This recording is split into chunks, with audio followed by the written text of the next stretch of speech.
Amen. So, magtutuloy-tuloy lang po ako sa ating pong pagmemensahe at nais ko po na ating pong sentruhan ang usaping ito, ang paksang ito, because I believe most of us will acknowledge the fact that that is our problem. This is our problem. Yung pong galit, mga kapatid.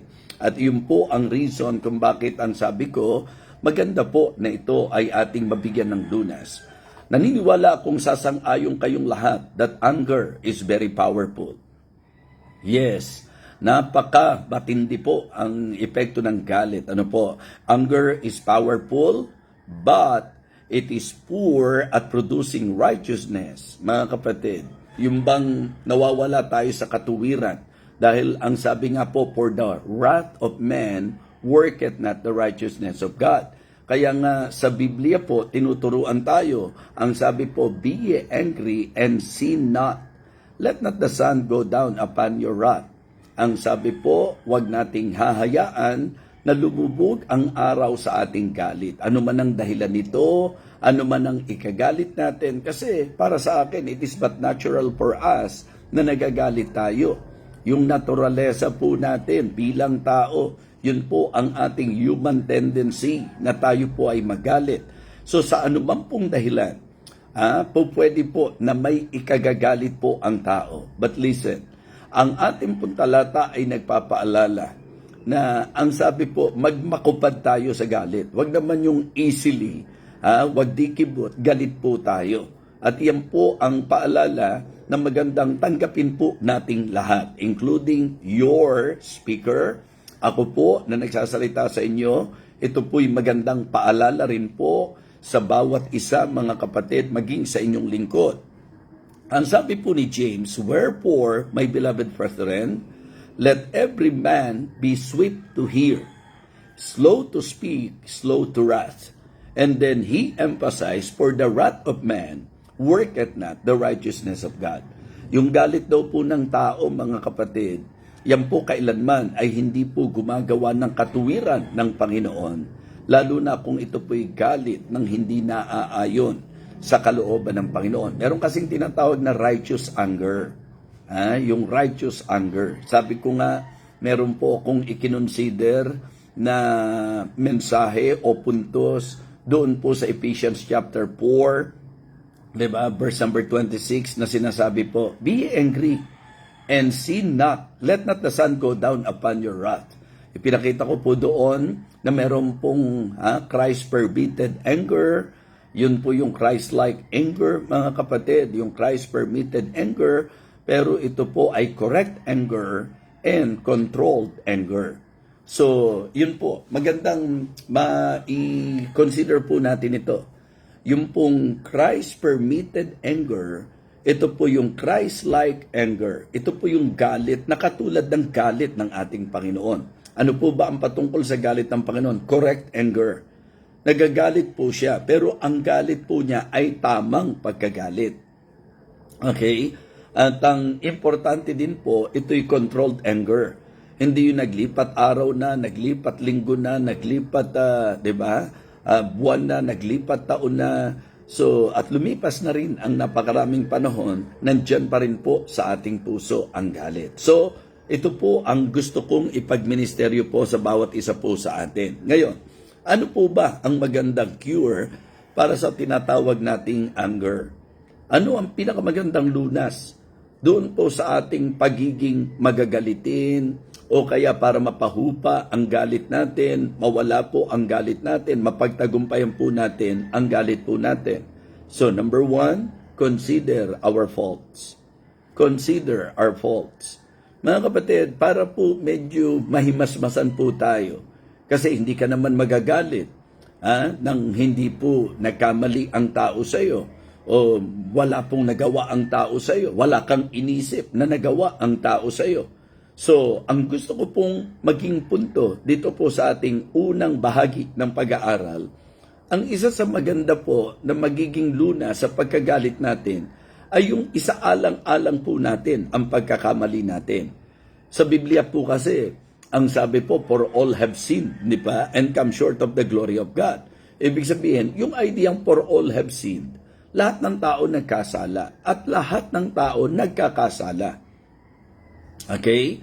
So, kung i-consider natin na tayo rin nagkakasala, tayo rin po nagkakamali, somehow, medyo magdadala sa atin to sa kaisipan, teka, galit na galit ako. Ako ba hindi nagkakamali? Ako ba walang kamalian? Okay? Yun po ang idea, mga kapatid. Kaya yung pong sinabi rin ng Panginoon sa Matthew chapter 7, na huwag tayong humatol para hindi tayo hatulan. Kasi doon sa ating pong paghatol, di po ba, hinahatulan din po tayo. Ano po ba ang madalas ikinagagalit natin? Di ba? Sabi ko nga, kung ang dahilan ng galit natin, pagkakamali ng kapwa natin, ang magandang i-consider natin, tayo po, nagkakamali rin po tayo. Di ba? Nagkakamali rin po tayo. At minsan, sa paalala nga ng Panginoon, minsan napapansin mo yung mali ng ibang tao, na kung tutuusin, sa idea po, sabi niya, napansin niyo yung buta sa mata ng inyong kapwa, pero yung tahilan sa inyong mata, hindi niyo po nabibigyang pansin.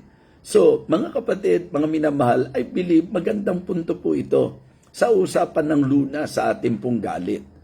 Magandang punto po na sa usapan ng galit, isipin natin at isaalang-alang natin yung mga pagkakamali rin po natin.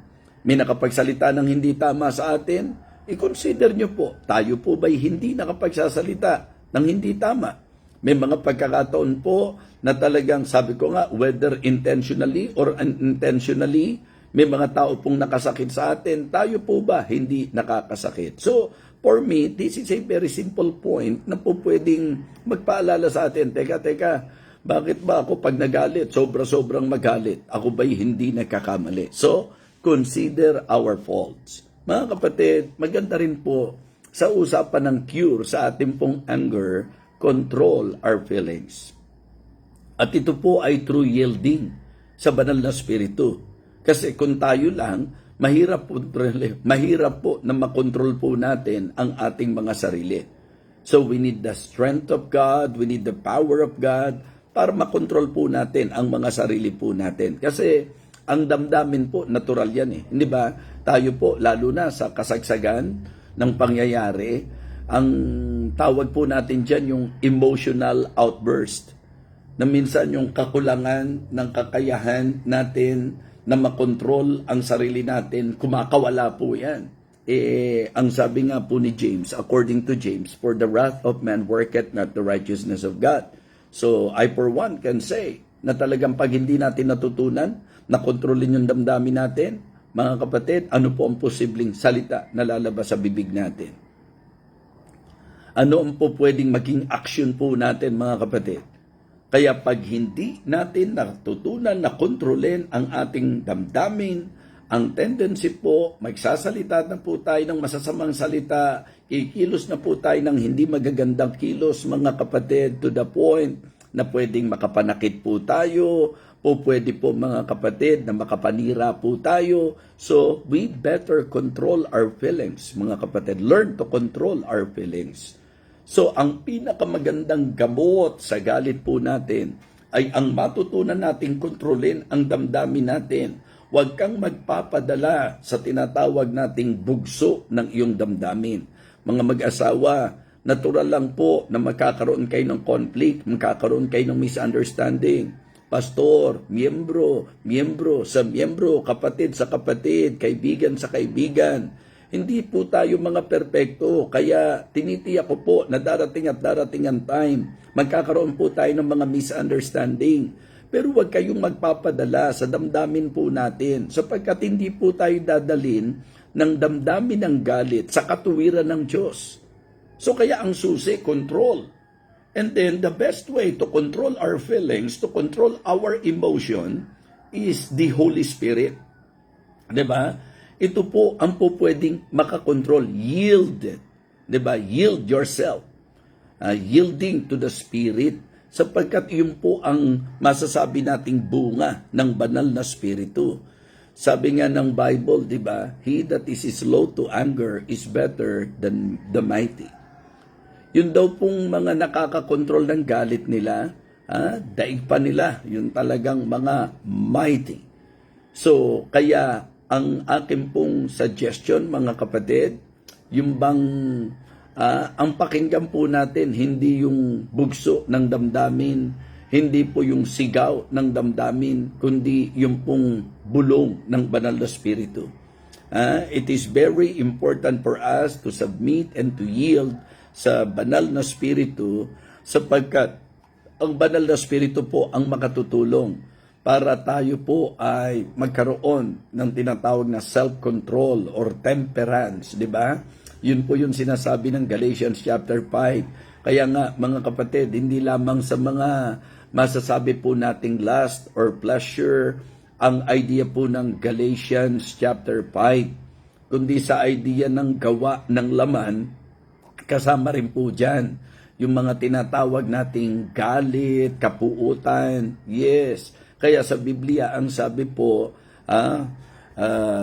walk in the Spirit, and you shall not fulfill the lust of the flesh. Magkalaban daw po yung flesh at saka yung spirit at yung spirit against the flesh. Magkakontra daw po yan, magkasalungat yan.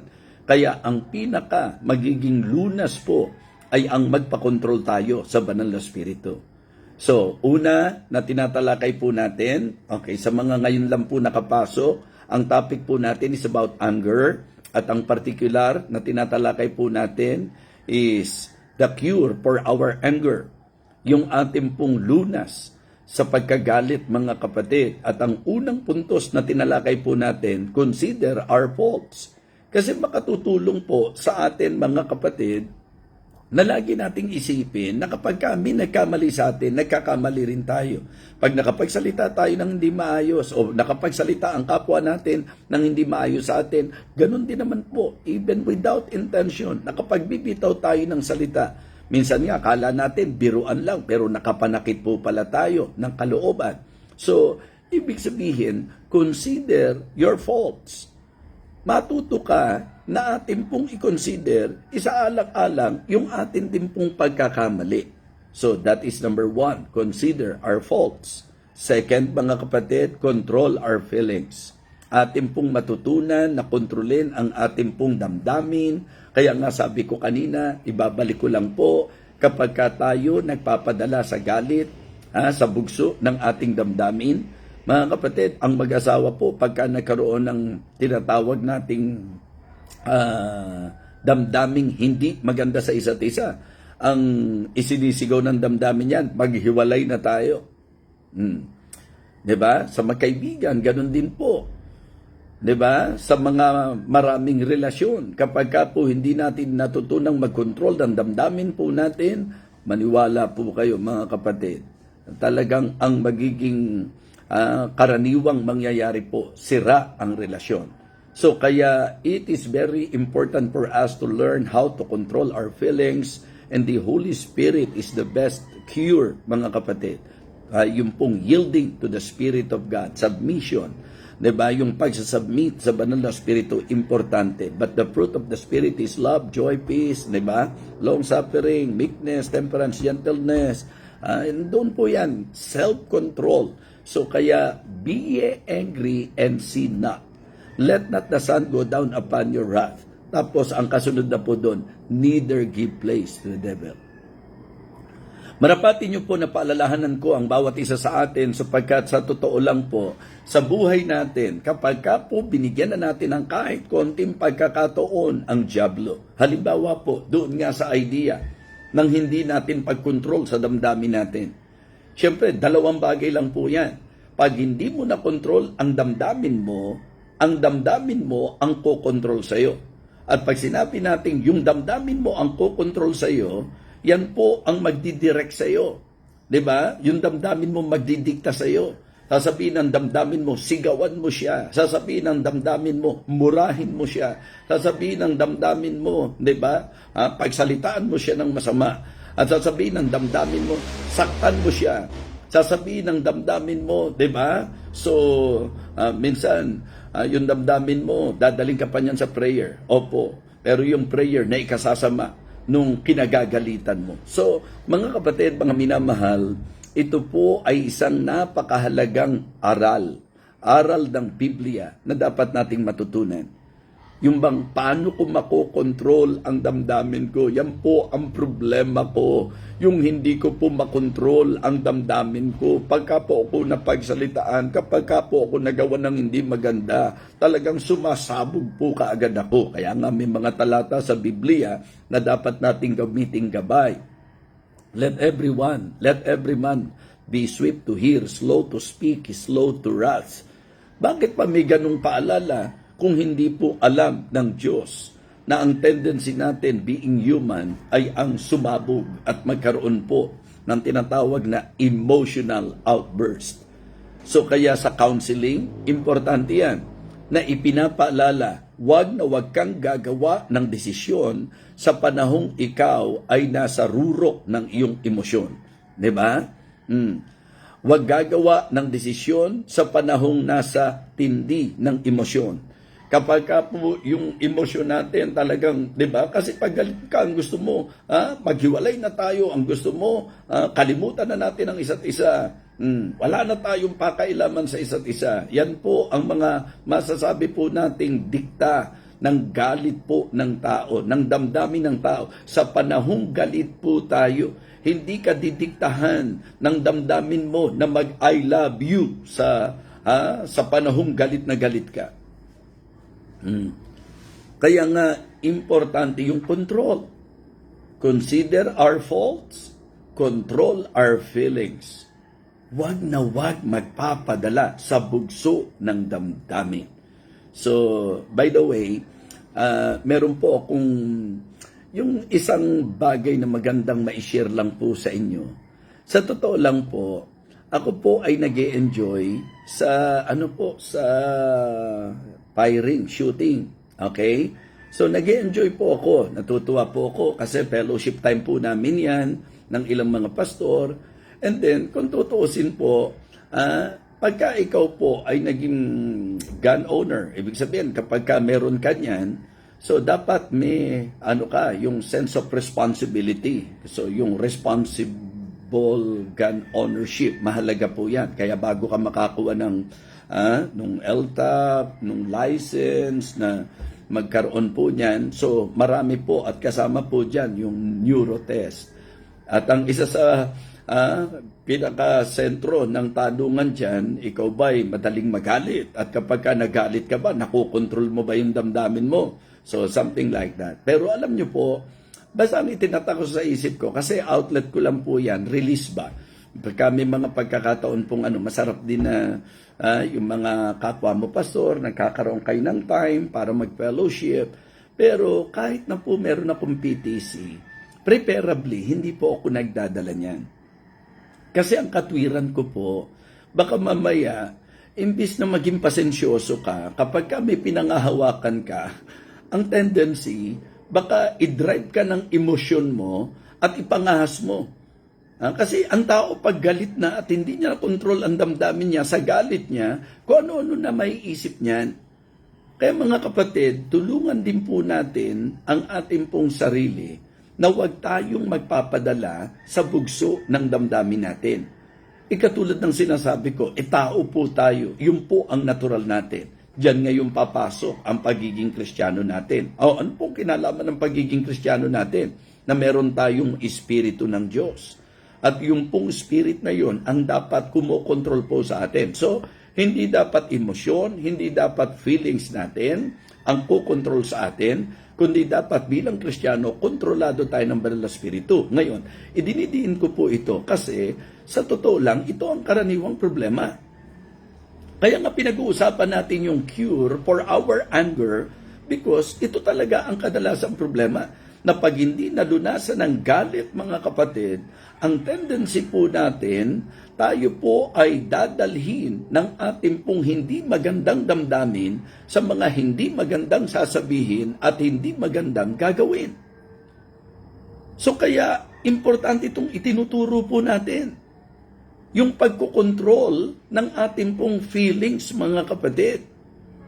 Lalo na kapag ang pakiramdam mo, inapi ka. Lalo na kapag ang pakiramdam mo, dinihado ka. Ang pakiramdam mo, talagang sinadya Kapag ka ang pakiramdam mo talagang minaliit ka, kapag ka ang pakiramdam mo minaltrato ka o kung ano pa man na negatibo na magiging interpretasyon mo sa nagawa sa iyo. Siyempre po, being human, ang natural po natin, dadalin po tayo ng damdamin natin sa mga hakbang na hindi tama. Hindi pwedeng magkamali ang Bible. Pag nagpadala ka sa galit mo, ang galit ng tao hindi gumagawa ng katwiran ng Diyos. So kaya it is very important to listen to this message, mga kapatid. Una na nga, idinidiin ko po sa inyo, kaya dapat malunasan ang galit natin sapagkat hindi maganda ang kalalabasan po nito. At ang ating pong pinag-aaralan, ano po ang lunas? Una, learn to consider your faults. I-consider mo, sa alang-alang mo, nagkamali ka rin, nagkakamali ka rin. Pangalawa po, control our feelings. Ang ating pong damdamin, didiktahan tayo ng hindi maganda niyan, lalo na sa panahong galit tayo. Kaya nga mga kapatid, I remember one time, nagkaroon po kasi isa pa po sa masasabi po nating passion ng mga pastor, basketball. So sa basketball minsan, hindi may iwasan, nakakasakitan yan, physical game po yan eh. 'Di ba? O, yun po yung kaibahan ng basketball ngayon sa basketball noon. Noon po, meron pa rin mga pisikalan, pero mga kapatid, ang ating pong observation, ang basketball noon, more of yung talagang skill. Ngayon po, strength eh. 'Di ba? Yung lakas. Like for example, in my case, kapag ka po ako ay naglalaro ng basketball, ang laro ko po, paiwasan, nagbabantay. Ngayon po, matindi na po ang mentalidad ng mga naglalaro. Kaya nagpapalakasan ng katawan yan. Kasi pag bumabantay, banggaan po yan. Banggaan na po ang kanilang... ang tendency po, pag nasaktan, kapag ka nasaktan, lalo na ang thinking mo, ang tawag po namin doon talagang binalya ka o tinira ka. Pagka ganun ang thinking mo, syempre bilang tao, maiinis ka, magagalit ka. Alam niyo po, ang takbo ng isip, pagka nagalit, gagante ko dito. Babalyahin ko rin to, sasaktan ko rin to. Doon pa lang po, hindi nakatwiran ng Diyos yan. Dahil in principle, ang sabi, huwag kayo maghigantihan ng masama sa masama. Di po ba? So kaya po, ang away, madali ngayon. Naku, pagka nakapanood po kayo, yun sa mga news feed natin, yung pagka nag-scroll ka minsan sa FB, makikita nyo po yung basketball, hindi na po basketballan bugbuga na po mga kapatid, away dito, away doon. Bakit? Kasi kapag ikaw hindi mo kayang kontrolin ang damdamin mo, huwag kang maglaro ng basketball. Diba? Huwag kang maglalaro ng mga physical na laro. Kasi kung ikaw yung klase ng tao na mahina ang iyong self-control, hindi pwedeng hindi ka mapapaaway. So mga kapatid, mga minamahal, again, ang topic natin, the cure for our anger. Diba? The cure for our anger. Ano po? Number 1, consider our faults. Number 2, control our feelings. Malinaw po yan The wrath of man, for the wrath of man worketh not the righteousness of God. Ang paalala po, neither give place to the devil. Be ye angry and sin not, let not the sun go down upon your wrath. Okay? Ang sabi po, ang linaw-linaw, neither give place to the devil. Pagka binigyan mo na ng pagkakataon ng tiyablo, pagka binigyan mo na ng puwang ng galit sa puso mo, lalamunin ka ng galit na yan, kukontrolin ka ng galit na yan, at ang kalalabasan hindi po maganda. And then, thirdly, okay, sa mga nakikinig, tingnan ko nga kung talagang nakikinig po tayo. What is number 1? Sa topic nating cure, the cure for our anger. Number 1, consider our faults. Very good. Number 2, control our feelings. Ano sa palagay nyo ang number 3? Okay, ano sa palagay nyo po ang point number 3 natin? Mga kapatid, choose to forgive. Choose to forgive. Kapag ka natutunan mo ng isaalang-alang ang pagkakamali mo, na nagkakamali ka rin, pagka itinatak mo sa isip mo, ako rin naman nagkakamali, ako rin naman nakapagsasalita ng hindi maganda, ako rin naman nakagagawa ng hindi tama. Okay? Ang mangyayari po, medyo yung damdamin mo, makokontrol mo na. Lalo na nga kung ikaw ay magpapasakop pa sa banal na spirito. And then, yan ang magsosoften ng heart mo para matuto kang magpatawad. 'Diba? Katulad ng sinabi po sa Colossians chapter 3 and verse number 13. Even as Christ forgave you, so also do ye. Mga kapatid, ang pagpapatawad po, choice po yan.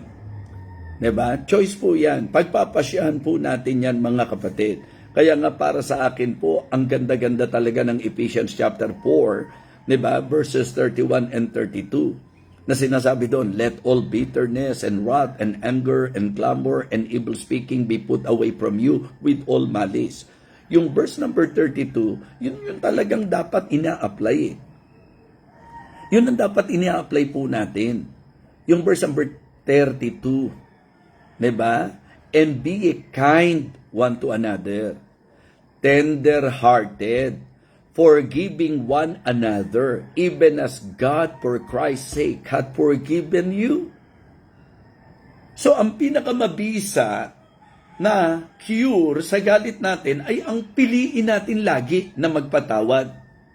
Let us always choose to forgive, mga kapatid. Kaya nga sabi ng apostol, hanggang kailan? Hanggang saan? Diba? Sa usapan ng magpapatawad, hanggang saan? Hanggang kailan ako magpapatawad? At malinaw po yan. Alam po natin yan. Diba? Na 77 times 7, yan po yung sabi po ng Panginoon na ang idea po, leading to the idea na talagang ang importante sa atin is to have the forgiving spirit. Na kung paano raw po tayong pinatawad. So, nanduroon po, malinaw po yan. So, for me, ito po ang isa sa best cure sa anger. Yung ang piliin natin lagi, yung magpatawad. Excuse po. Piliin po natin lagi na magpatawad. Kasi mahirap din sa part natin. 'Di ba? Sa health, hindi raw po maganda ang epekto ng galit tayo, lalo na kung lagi po tayong nagagalit. 'Di ba? Sa harmonious relationship, hindi rin po maganda ang epekto dahil nagkakasira ang relasyon kapag tayo po'y nagpapadala sa galit. 'Di ba? Sa health, hindi rin po nakatutulong. Kasi mapapahamak ka o mapapahamak ang kapwa mo. Isipin niyo po, pagka nagpadala kayo sa galit, simpleng bagay na hindi mo na-control yung damdamin mo, ano yung naisip mo, saan ka dinala nung naisip mo. So mga kapatid, mga minamahal, I hope na ngayon po sa ating pinag-aralan, ito po ay naging malaking tulong po sa atin. Okay? So simple message, simple outline, the cure for our anger. The cure for our anger. Ang sabi po ng Bible, let every man be swift to hear, slow to speak, slow to wrath, for the wrath of man worketh not the righteousness of God. So, we need to cure. Diba? We need to cure our anger. Yung pong ating galit, dapat mapagaling natin yan. Malunasan po natin yan. And the cure for our anger, number 1, is consider our faults. Okay, sa alang-alang natin ang pagkakamali natin. Number 1, consider our faults. Number 2, mga kapatid, control our feelings. Kontrolin natin ang ating damdamin. Control our feelings. And then, pangatlo po, choose to forgive. Choose to forgive. Ano kwenta ng pinag-aralan natin ito kung wala kang plano na iayos na ngayon ang damdamin mo? Ano ang kabuluhan na napakinggan natin ng salita ng Diyos tungkol sa lunas sa pagkagalit kung ang pipiliin mo pa rin ay ang manatili ang galit sa puso mo? Ang reason kung bakit napag-aralan po ito, ang reason kung bakit nanguna ang banal na spirito na maibahagi po ito dahil gusto ng Diyos na makalaya ka na sa galit mo. Gusto ng Diyos na mapayapa ka na. Diba? Na magkaroon ka na ng panatag na isip, na panatag na puso. At ang ating pong napakagandang tinalakay para sa akin po ay magiging mabisang lunas para sa ating pong galit. Ang ating pong isaalang-alang ang ating pagkakamali. Na tayo po'y nagkakamali rin. And then, yung pag-control natin sa damdamin po natin at ang pagpili natin, ang pagpapasya natin na maging mapagpatawad. So, I hope na ito po'y nakatulong muli sa atin ang pag-aaral na ito nawa ay naging pagpapalang muli sa bawat isa sa atin. So, ngayong umagang ito, tayo po ay humiling sa Diyos. Ipanalangin natin sa Diyos na ang ating pong napag-aralan, may i-apply natin sa ating buhay. Mga kapatid, mga minamahal, tayo rin po ang matutulungan kapag nalunasan po natin ang ating galit, ang ating sama ng loob, ang kapaitan sa ating mga puso. Tayo rin po ang matutulungan. Tayo rin po ang magiging maayos ang kalusugan. Tayo rin po ang magiging masaya sa relasyon. Kaya better to choose na tayo po'y magpatawad. Okay? So, consider our faults, control our feelings, and choose to forgive. Let us pray. Dakilang Diyos, salamat po sa napakagandang paalala po ng mensahe na kung magpapakatotoo po kami, being human, ito po ang aming tendency. But we pray, Heavenly Father, na tutulungan mo po kami sa pamagitan po ng banal na Espiritu. Nawa, ang bawat isa po sa amin ay hindi lamang napagpala, kundi natuto sa iyo pong banal na salita. Nawa, ang aming pong mensahe ay i-apply po namin sa aming mga buhay at ang bawat isa nawa, dakilang Diyos, ay maging mapagpasakop sa banal na Espiritu. Again, thank you so much for always blessing us through this ministry. Thank you even for blessing this ministry, O Lord. Especially your humble servant. Help me, Lord, and continue to empower me. May your enabling grace, Heavenly Father, continue to help me as I minister to your people. We praise you, Lord. We thank you, Lord. Basbasan mo po ang aming araw. Nawa ang bawat isa po sa amin ay magkaroon ng sigla, lakas, gabay sa amin pong magiging mga activity sa araw na ito. And I also pray na yung mga nasa ibang bansa, bigyan mo po ng maayos na pahinga at naway masayang tulog sapagkat napagpala sa iyong salita. Salamat po, Panginoon. May you continue to bless this ministry, O Lord. Ito po ang aming panalangin sa pangalan po ng aming Panginoong Jesus. Amen.